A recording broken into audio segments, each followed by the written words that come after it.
Why is a billionaire from New York who came down from an escalator, who was three times married and twice divorced, the most pro-life president in American history? Why is it that it took a billionaire from New York who was formerly a Planned Parenthood donating Democrat to put Gorsuch and Kavanaugh and 200 circuit court judges on the Supreme Court? Why is it that a guy that never served before in American politics was able to renegotiate NAFTA, get us out of the WTO, tell the WHO to go pound sand, tell the UN to go pound sand, renegotiate NATO altogether, get us out of the JCPOA, make sure those billions of dollars we sent Iran are not going there anymore, move the embassy to Jerusalem, recognize the Golan Heights, deregulate the American economy, make us energy independent, finally build the wall? Why is it that that guy did it? It's because every single other person that preceded him besides President Reagan was part of the problem.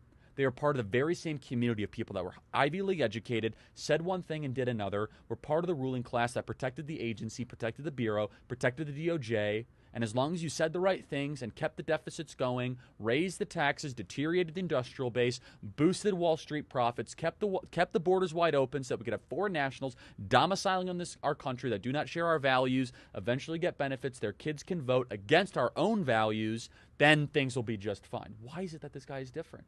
It's because unlike any other president, he could have been in the ruling class. He said no thanks. He had enough money to be in the ruling class. He's got more money than James Comey, Andrew McCabe, Peter Strzok, Smirk, his lover Lisa Page, and the person who probably published his book combined and multiplied times 100. He's the only president in modern history to have his own plane and actually go to probably a smaller plane when he becomes president of the United States. He's one of the only presidents that was a best-selling author, #1 TV show on The Apprentice, NBC, literally was in every single rap song, was glamorized. President Barack Obama said the American dream is to be what? Is to be Donald Trump. That's what he said the American dream was. Why is it that this guy's all of a sudden the populist hero? He's supposed to be part of the ruling class. It's because he's a defector from it. It's because he was in the dinners, he was in the cocktail parties, he heard the language, he heard the contempt that the ruling class, the Wall Street financiers, the Washington, D.C. lobbyists, and the Silicon Valley elites that he had to be around. He knew the contempt that they had for the plumber, electrician, the carpenter, the bricklayer, and the person building the very same building that he was financing.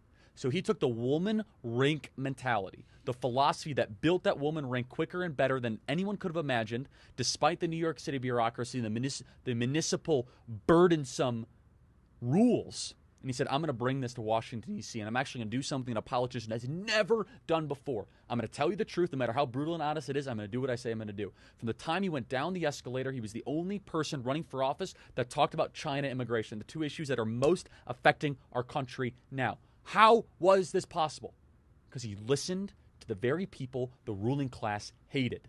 He would walk a job site and he would ask him, what's on your mind? He says, man, I'm really worried that we're getting taken over by China. I'm really worried that we're getting too many people in this country. I'm worried I can't pay for health care. He internalized it. That's what a populist is. It's someone who listens to the people. So what makes President Trump different? This is a president who didn't need his job. He's the only president in American history who's going to be poorer after becoming president than before. He's not going to sign a book deal big enough to possibly make up for the gains. His son, investigated by every single authority imaginable, from Bob Mueller to the House Intelligence Committee to Adam Schiff to the Federal Bureau of Investigation, after being set up for that very same meeting. His businesses audited and currently under criminal investigation by the New York Attorney General for no reason and no grounding further. His other son, Eric Trump, his charity gets shut down for self-dealing despite no evidence at all. He just wants to give treatment to cancer kids, St. Jude's Hospital. His 11-year-old son, under constant and daily attacks for just existing as a teenager or early, a 12 or 13-year-old in this society. How dare he live? He's the only person that will be more damaged materially, philosophically, and morally. Every other president ends up better on the back end. They end up being able to write their stoic journal and drama and being better respected. This guy is a vessel for us. A vessel for those of us that have nothing but resentment for the kingdom of Washington, D.C. The type of people that think everything is just perfectly fine because we just built a Hermes. Hermes is now in Reston, Virginia. Don't you know? Louis Vuitton's in Fairfax County, everybody. Things are great. Didn't you know that we literally have Dolce & Gabbana now in Georgetown? Things must be wonderful.